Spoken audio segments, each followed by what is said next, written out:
Hello, and welcome to the Confidence to Close training series and navigating your first sale as a digital agency. I'm Jeff Schwartz. I go by Jeff Hershey as a former F-16 instructor pilot, and I thank you guys for joining us today. Now, for me, I started my career as a local marketer working with digital agencies back in 2008. And I'm the co-creator of several leading edge software platforms that work in both the internet marketing and the digital agency space. I've trained several thousand digital agency owners. I've worked and mastered the skills of developing repeatable digital systems and processes that help boost rankings, increase traffic, generate online reviews and sales, and improve overall customer engagement. I have gone out and spoke in multiple countries. I've hosted different events and have worked with thousands of digital marketers, digital service agencies, as well as directly with business owners. Now, for me, my career ended with my initial career ended in 2007. I was a F-16 instructor pilot, and I had a back injury that basically ended my career. And having to pivot my focus after medical retirement and kind of reinvent myself, I reflected on how much I enjoyed business management. In college, I took one class in business management, and when I was there at Embry-Riddle Aeronautical University in Daytona, I just realized that that was one of those classes that really resonated with me and what I potentially could be doing next. So as I'm recovering from surgery, I was just sitting there and I had two things that really allow you to be an entrepreneur. I had a laptop and I had a lot of free time. And I started my first actual business in a hospital bed on a laptop. And if you ever look me up and do some research and things like that, you'll see that my story starts all the way back in 2007, right after Labor Day, as I started my recovery process from there. So I studied sales and marketing and quickly started basically what became my second career and used the same drive and focus that helped me achieve my childhood dream. And over the last decade plus, I've built several businesses and have grown and compounded each year and have actually exited several as well. Now, for you, we're going to help you build and start to gain that confidence to close and have that power of persuasion it basically at your will, right? So imagine having just an effortless influence that could entice people to do or believe something. It's a free flowing force that you guys can draw upon to plant the seeds, almost like inception of the mind of people to persuade them. It's like persuasion. It's getting them to understand that they want something before they even know it, and then have them want to work with you or want to buy from you, depending on what you have. And confidence to close is all about having a second nature, that effortless influence on using it on a daily basis. And you want to set yourself up. So once you gain this power, you're going to possess that ability to just simply enlighten them to the concept of what you're offering. And that's exactly what you're going to learn in the Confidence to Close series as we go through this. So you're probably wondering, am I going to be able to use this in my business? And what's this whole confidence to close all about anyway? So you'll quickly get those answers as we go through the training and go through the course. But the very first piece of this, essentially like chapter one here, you're going to gain insight that helps you enhance your life starting today. You just need to dedicate a little time and commitment to enlightening your brain to the secrets that help accelerate your focus and optimize your interaction with others, allowing you to get the results that you want. And there's a book called Atomic Habits about doing one or two little small things every single day. And that's how you make the changes long term, is those small little things that become big over time. And you're going to maximize your benefit by going through this training and watching it and looking at the slides several times and just digging into the multitude of various real world examples that we're going to provide as we go through all these different trainings. Now, you're going to continuously discover the concepts and strategies that are going to help you become an influential communicator and be excited when you uncover the powerful keywords and strategies of confidence to close that you can apply to your own business. So once you've completed and gone through the training, you're going to be inspired and armed with actionable steps that you can immediately use to influence sales and grow your business. So by the end of this process, you're going to gain the knowledge and the know-how you need to take your business to the next level. And it will be clear that now is the time to stop learning and start earning as a digital agency. So we're going to give you guys all of this. So check marks here on the screen. You're going to gain insight that enhances your life. We're going to accelerate your focus. You're going to get those actionable steps, and you're going to become an influential communicator, which is what this training is all about. So question here for everybody that's on or watching this: what causes us to change or take a step out of our comfort zone? What would get you to take a step out of your comfort zone? Think for a minute, and I'm going to give you the answer. All right, so what causes us to change or take a step out of our comfort zone? Think about it. What makes you want to be better? What makes you want to go to the gym? What makes you want to eat healthy? Or what makes you go to the emergency room or need to call 911 or go to the ER? Or, what makes you decide that you need to take on a second job or work harder in your business? Right here now, as you start this process, think about the questions for a second. What would get you to do one of those things, to move on, to then go to the ER or get yourself healthier? Like if you went to the doctor and they said you have 60 days to live unless you only eat broccoli for the next 60 days, you're going to find a way to eat broccoli for the next 60 days. So the answer here is it's moving away from a point of pain and moving towards something that's more desirable or pleasurable. It should be in our nature to decide to wake up each day and move towards a point of pleasure, but it's not. We have to be forced away from that point of pain. There has to be a perceived sense of urgency to get away from it and a clear path with nothing in our way, or we actually remain resistant to change. So, confidence to close covers strategies that you're going to be able to use to find the right pain trigger points for your prospects, your customers, and even the people that you come in contact with on a daily basis. You'll have the influence to make them see that they need help to move away from that pain. Now, there are no magical solutions, and this is not some Jedi mind trick, nor is this, training on hypnosis or anything like that, where you'll learn to like snap your fingers and get people to do what you want. You're going to learn the simple things, right? It's how to simply read people, assess circumstances and environments, and guide them towards a mutually beneficial path. So, what's the first step in gaining your own confidence to close? Well, first of all, don't take anything personally, right? There's no 100% close rate for anything in this world, and not everyone is going to need what you are selling. You will need to develop some thick skin and remember to keep things in perspective. If somebody says no, you use it as a learning experience and get a little market research at the same time by simply asking them why. If you can do this, there's a quick little trigger you'll learn that may get you a yes out of them in the future. So, what is the quick little trigger? Well, during the first part of your journey, mastering your confidence to close, you'll learn about accelerating your focus. This is the foundation to optimizing this learning process. So, as we go through the first parts of this training and you do what you need to ensure that you can really absorb the concepts, the goal of the focus accelerators is to get you motivated to take action and step out of your comfort zone. Now, don't worry about what might be expected to make, you might be expected to make a dramatic change. We talked about, Atomic Habits, that book, small things, right? In, how you do things. This is going to work for you, even if you just start by testing the waters. You know, there are those people that who see a pool and you can't stop them from running and doing a spectacular cannonball into it, right? But most of us like to feel our way in, get in one step or toe at a time, and let our bodies get acclimated before diving into what we need to know will be a pleasurable experience. So for you, the Focus Accelerators chapter is the first step.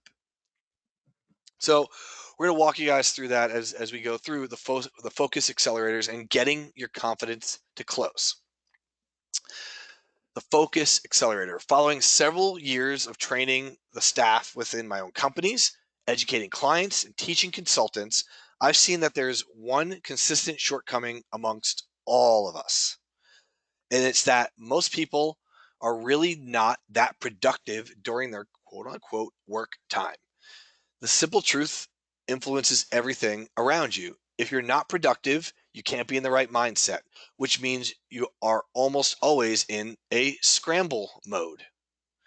This lack of focus makes it nearly impossible to be effective when you're talking to people and trying to persuade them into purchasing your products or services. So, I like to work on the 60-60-30 cycle. Now, this isn't some time management strategy or book or training. However, we do need to touch on, it's a why this is a very important skill set. And what I found is that eliminating distractions and interruptions is just one factor in effective time management. And you can combine that with a system that works alongside the natural rhythm of work and rest for the human body. You have the ability to become a more productive worker. Now, controlling distractions and interruptions usually determines whether or not you're using your quote unquote busy time handling businesses or just keeping yourself busy. But what's even more important than eliminating distractions is learning and using your body's natural cycles of activity and rest. Studies have shown that a 60-60-30 cycle matches an internal rhythm that you can use to optimize your productivity and effectiveness. Now, I found it to be an integral part or integral key to success for accelerating focus and output of a typical workday, not only for myself, but also for countless clients, consultants, business owners, entrepreneurs, and my own staff. Now, when you break down the 60-60-30 cycle, you'll see it's a 2.5 hour time block that works on the overall rhythm of the human body that was discovered as we looked at the actual science of how people work on a daily basis. Working this natural rhythm is how you get, quote unquote, in the zone, that place where you're focused, productive, and feel good about what you're doing. The 60-60-30 cycle optimizes your time in the zone where your best work is done. For the first hour, you have 10 minutes to get yourself into the proper mindset, to be productive and to work for 50 uninterrupted minutes straight through. Use your phone or tablet or go to the store, buy an egg timer or whatever works best for you, but set a timer. Even the most creative mad scientist types have a part of their brain that craves structure. It makes things neat and manageable when they remove some of the guesswork out of when to do things. The timer handles most of this for you, but it will also help you start at the hour or half hour to eliminate, you know, excuse me, the clock math you're forced to do when you starting your cycle at random times. So I tend to get work at 8 a.m. or 9 a.m. I used to go at 7 and 8, and then I had another child, so I was going a little bit later. I get there right on that time, so I can start my work hour right at the exact minute. But if you're running a side business at night, whether it's 6 p.m. or 8 p.m., set yourself on a schedule to be in a chair ready to go at the top of the hour for your 50 minutes of work. Now, after you've worked your 50 minutes, your 50 uninterrupted minutes, we'll go into eliminating distractions shortly. You're going to take a solid 10-minute break. A real Well, what you're going to break when you get up. So really what you're going to do is you're going to break, get up, stretch, maybe eat a snack, go to the restroom, whatever. Or if you work from home, step out of the home office, see your family, go get a drink of water, and you'll learn what works for you, to get out of your zone.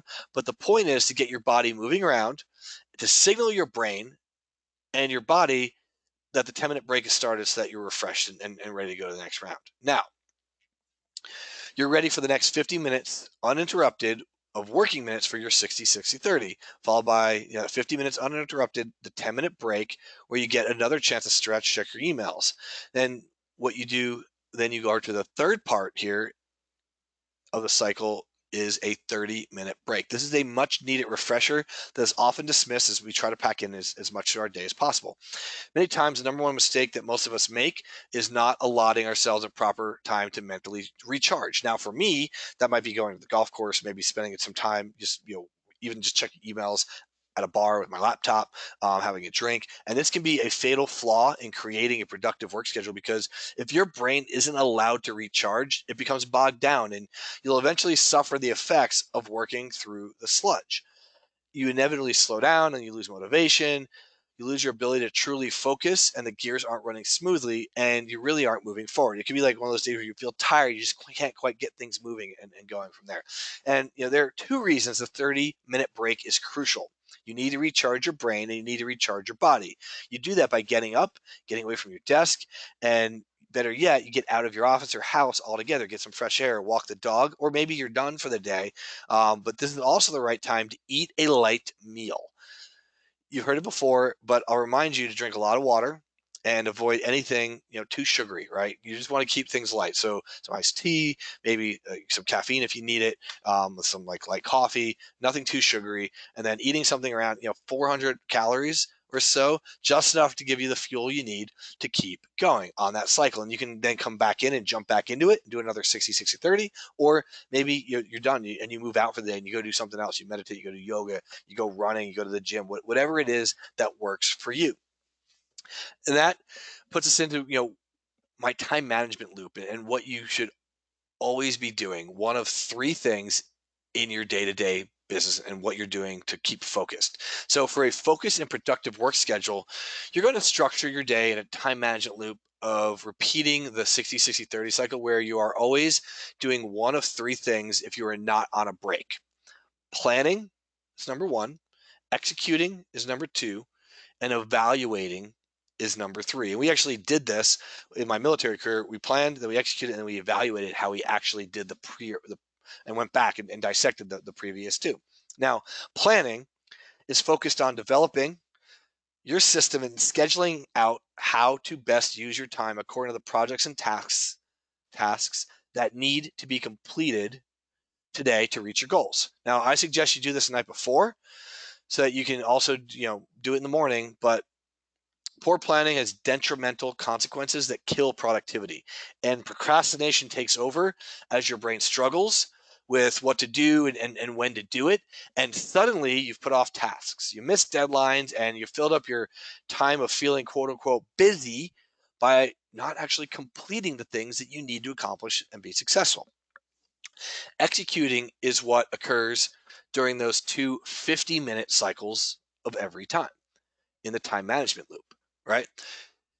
These are hyper-focused blocks of time free of any and all distractions and interruptions. Let me repeat that. These are focused blocks of uninterrupted time, free of any and all distractions and interruptions. You log out of your email, turn off your notifications, put your phone on airplane mode or silent. And if you need to talk to your wife, let her know that, hey, I'm going to be working for this period of time. I'll check it, in 45, 50 minutes from now. Do the same for all of your instant messaging, your chatting apps, websites, Facebook, Twitter, Instagram, Skype, Snapchat, Slack, whatever it is, must all be shut down with no notifications. And silence the notifications on your smartphone and devices as well. For me, I actually don't have Facebook pop up or anything pop up on my phone as a distraction during the day, actually at all, because it just sucks you in. You're next thing you know, you're scrolling through Instagram or Facebook for 45 minutes and you just wasted that time. So I turn them all off. I actually turn off all those notifications. If I want to go look and see, now I can just log in. But there are certain things like my Skype channel or my Slack channel or maybe Instant Messenger that are on because I use those primarily for business. And inside of those windows, my phone is on airplane mode. But once I turn it back off, I will get those notifications or it's on my desktop. So this is our hard task. This is a hard task for some. And I know a lot of people have dependencies and emotions tied to our devices and the connection that we create, but you have to acknowledge that the beeps and rings are a distraction from your purpose, which is hurting your concentration and it's devouring your productive time. So let the people that need to know, that need to contact you, that to make a direct phone call in case of emergency, because you're not going to be checking various networks, text messages during your work cycle. I don't know how hard I can emphasize it for you guys because everything else can wait until you have a break and have purposely decided that whatever social media update, email, newsletter, phone call, or whatever part of your plan, it's not part of your plan of what you're going to accomplish today. So it needs to stay out of the way. Now, evaluating, I believe, is the fastest and simplest part. Either your task was accomplished or it was left incomplete. Your plan was workable or it wasn't. It's a pass or fail system. It's no gray area, right? Either you did it or you didn't. It's black and white. Look at what isn't working and implement corrections to your plan to make it work and keep it short and simple when evaluating your plan and progress and concentrate on the actions that need to be taken and what improvements should be made to keep continuously moving forward. Your goal is to adapt and overcome and be more productive. In these three major parts of the time management loop for me, what I'm doing is prioritizing my to-dos, creating a plan for what I'm going to accomplish today, and working within my cycles to execute that plan. I've executed that plan in my 15-minute concentrated time slot. And during my 10-minute or 30-minute breaks, I can evaluate how I've spent my time in the previous work cycles to ensure I was effectively completing my task and to determine if I'm able to stick to the timeline I set for myself for the day. Now, email, phone calls, and other distractions. Now, it may sound cliche at this point if you ever heard or if you ever read anything about time management, but I have a strict zero inbox policy. As a matter of fact, right now I have less than a dozen emails in my inbox. I probably have somewhere between 6 and 9, and they may have come in while we started this training. A lot of people are tethered to technology, and this is their unicorn, the majestic and wondrous thing that does not exist in reality, right? But I made it a part of my cycle so that it is doable as any other task on my list. During my 10-minute breaks, I set myself a timer and check my email quickly during strategic parts of the day. I go in, I empty out my inbox, and I get right back to work. So my zero inbox is the result of going in, sorting through emails, replying to the right emails, and then planning when I will handle the other emails later. As a matter of fact, I have a text message that came in about 10 minutes before all this, and I didn't just let it bother me or go through. I know that I will read it and respond to it here in about an hour or so once we're done with all of this. So when I'm planning how to fit emails into my 60-60 cycle, I fit it in after I've started the first cycle.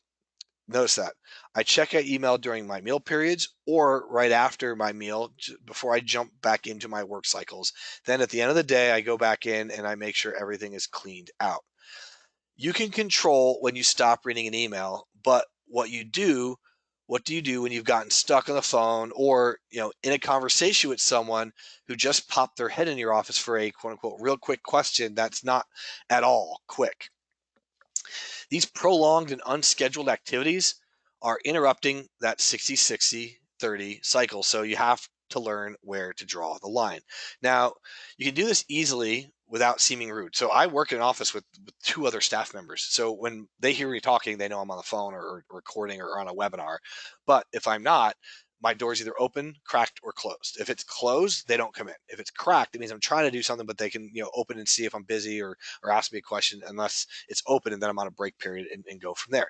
This may work with your family if you work out of the home or you're working at night, or, if somebody comes in and calls you, or you are in the middle of something and you do have something coming up, you can easily do this without seeming rude by simply making a statement like, I've got a meeting in 5 minutes, so I need to wrap this up, but I really want to continue this talk. So let's set an appointment to continue this. I'm available at 3 o'clock today or anytime between 9 and 11 on Thursday. Does that work for you?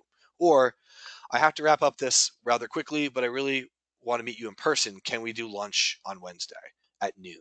So be very, very specific. It's not rude to let someone know that you have something to do that is important.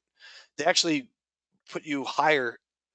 They put your value and your worth higher because they know other people, you have other things to do, and that your time is important. You need to let them know that your time is important to you and them, and you want to make sure that they get your full undivided attention. So it's not rude to let someone know that you have something to do that is important, while at the same time letting them feel that they are also important and you value their time as well as your own. So you planned your day, you know what you need to do, and you've closed everything down and zeroed out your inbox. So are you ready to focus on work? This can be a challenge for some, and this can be a change in routine to ensure you stay focused. Go ahead and ask yourself these questions to determine if you're spending time doing activities that conflict with your planned cycles. And here's a couple of questions that you can ask yourself. Is what I'm doing right now getting me closer to my goal? Is it making me a better person, a better marketer, a better salesman, a better business owner? Is this moving my business forward, or is it something shiny, distracting me and getting in my way? Whether it's an email, a conversation, or an article you wanted to read, simply mark it or save it in a way that you can find later. You can use Siri or Alexa to go ahead and save something or schedule something with them. Now, when you're planning how you're going to spend your time, you should weigh it against your priorities, and you should be able to gauge its level of importance versus the tasks you need to accomplish today. Since you'll only have 2 or 3 cycles for each day, this will leave you plenty of additional time for lunch, meetings, emails, etc. So to get focused and stay productive in this time management loop, you'll need to be in the right mindset, which can be hard to do when you feel a bit overwhelmed. And I'll admit to this, with multiple projects and companies and things like that, you can get overwhelmed very, very quickly. And a lot of people just then shut down and do nothing. So there are times where you might feel blocked or unclear on what your next step should be. And it's understandable when there are a lot of tasks on your list and a growing number of things that need to be accomplished. And this is why you need to step back, take a step back, and just walk away for a minute. So I've created what I call the over-under success checklist. The over-under success checklist is where I need you to really focus, because obviously I want you to absorb everything I'm telling you and about focus and productivity, but actually write this one line down so it sticks. Write this down, type it in, whatever you guys need to put it on the side. I won't let managing my project become a project of its own. It's right there on the screen. I won't let managing my project become a project of its own. So many people turn this into like just its own project, like setting up your to-do. I got 30 minutes every day just setting up my to-do list. No. Forget that. There are certain things you need to get done during the day. And when you're successful in completing those things, you're being productive. Even if you only write down 2 important things you need to do today and get them done, you've had a very productive day. I have a productivity planner exercise that I use on a daily basis. I personally tested and simplified it over the years. It's super, super simple, as you guys see here. So you can benefit immediately from it by creating and editing your own copy for your own personal use. And it's really simple yet powerful. And I believe it is truly the best way for you to be successful in your business. Simple tools like these enable you to progress from feeling productive, as in being busy, and actually being productive, as in getting tasks accomplished and checked off. And I call it my over under checklist. And I do this on a daily basis for the first 5 to no more than 10 minutes of my workday. And sometimes I do it before I leave for the day. If I have my cycle at 60, 60, 30, I might do it in that last before I hit my 30 cycle. To effectively use the over under success checklist, you simply write down the things that you have to accomplish and then place at the top the items you must get done today.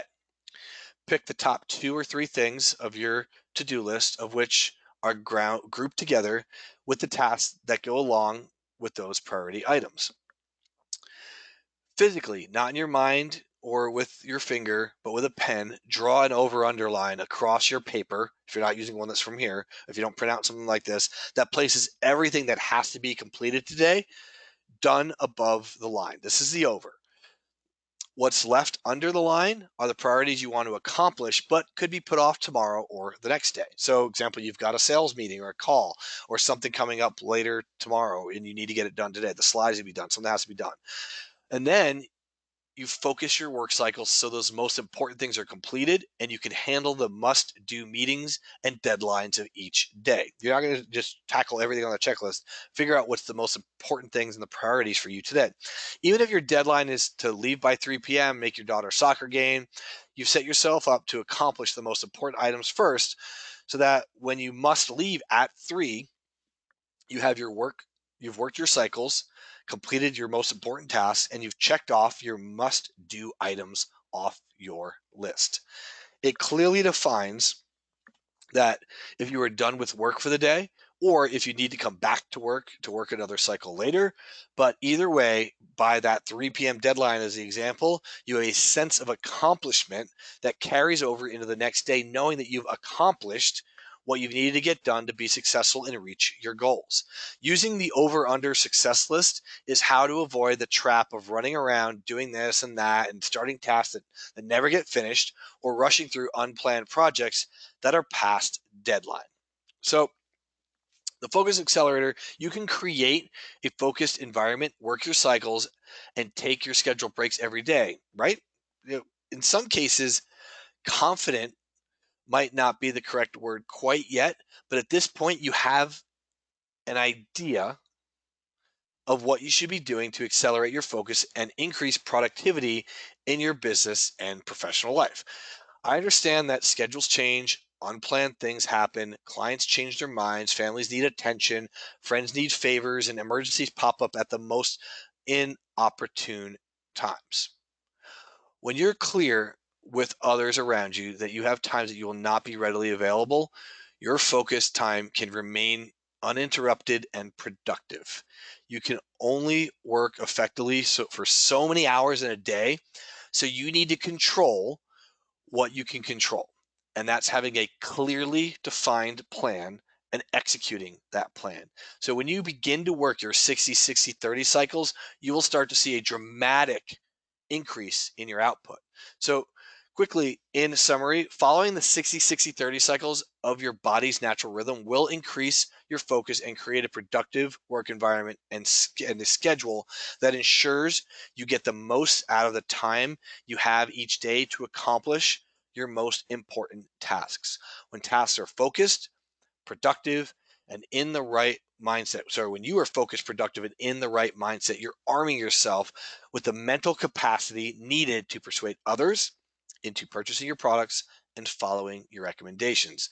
This is the secret power that many influencers in our industry have, and now you can have it too, where you're going to gain that confidence to close. Now, in the next series, when we go back over the next piece, we're going to talk about the productivity multipliers, and we'll cover that here in the next training.